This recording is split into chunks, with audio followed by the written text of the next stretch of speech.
Hi. Hello, all of my sorcerers and sorceresses. I just came up with that. Welcome back to Sourcing Yourself.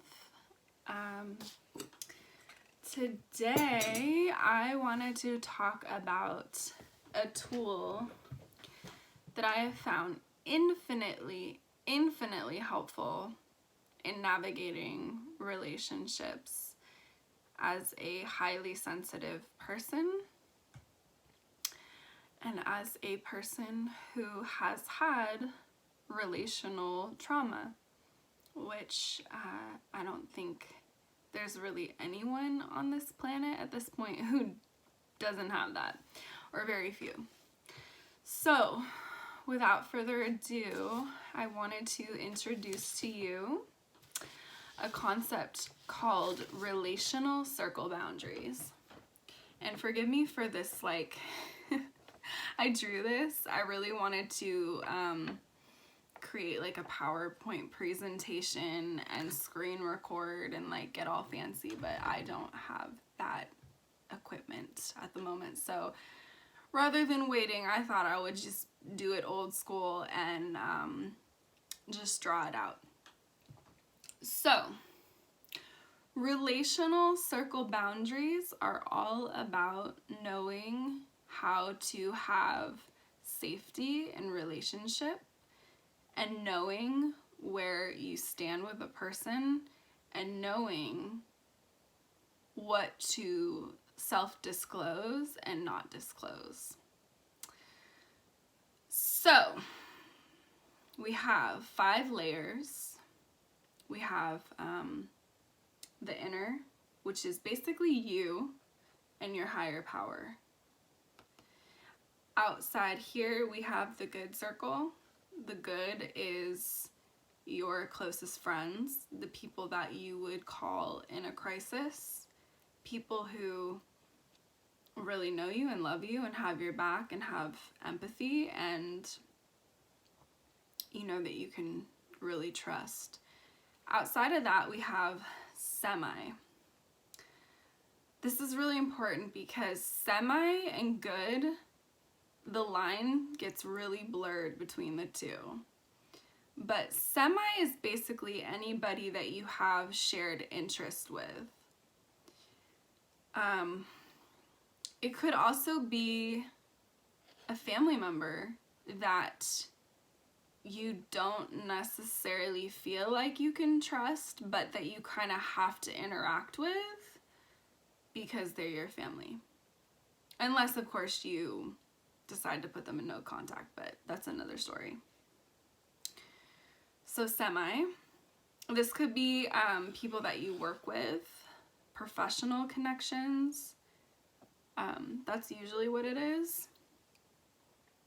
Outside of that, you have acquaintance, just people that you know that you are cordial with. And then that you don't really have shared interests with, but you're cool with them. And then outside of that, you have no contact, and that is, this person is not safe either physically or emotionally, and I need to stay away from them, and they are not allowed anywhere in my circle.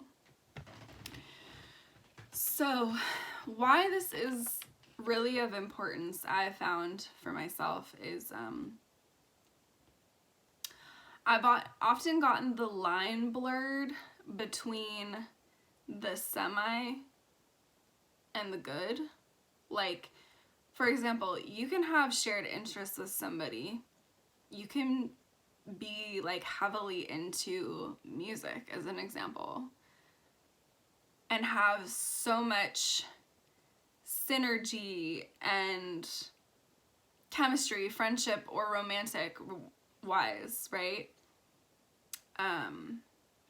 It could even feel mystical at times because you feel like, oh, you're so on the same wavelength as this person with your shared interests.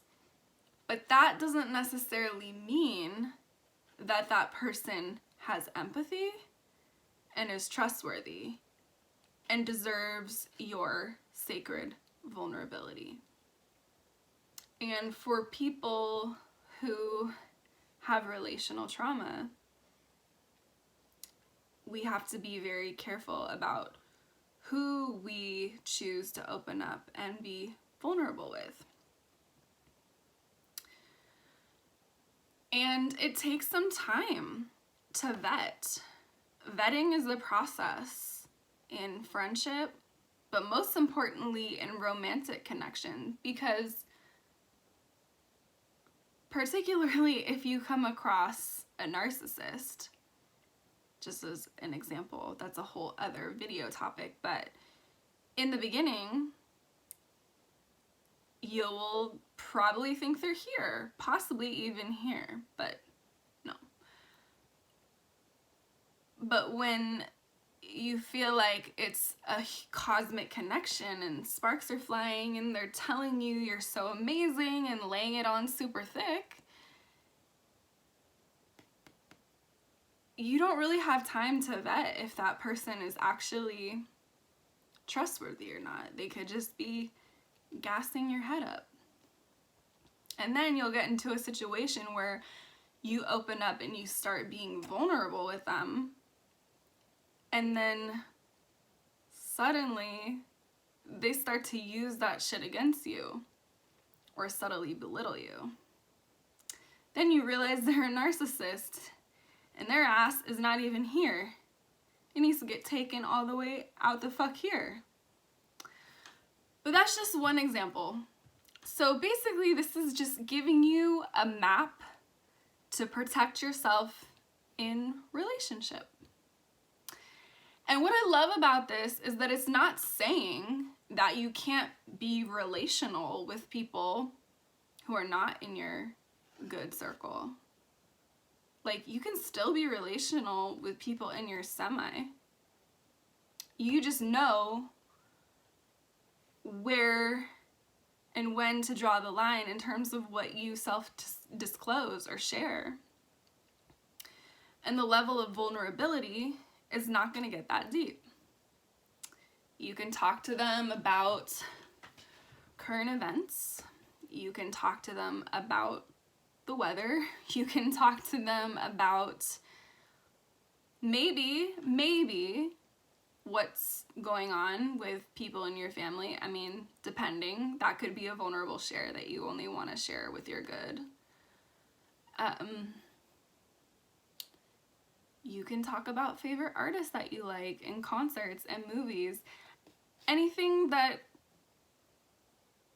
isn't overly personal and vulnerable. So I hope that that was helpful. I want to do this video in 2 parts because I am doing a special edition of this specifically for artists who are highly sensitive and who are looking for a producer to work with, because the same exact principles apply and it's very, very helpful. So I'm going to actually stop recording and put this in another video just so that it's easily accessible. Maybe some people will just want to watch that and not this one, and vice versa. So stay tuned.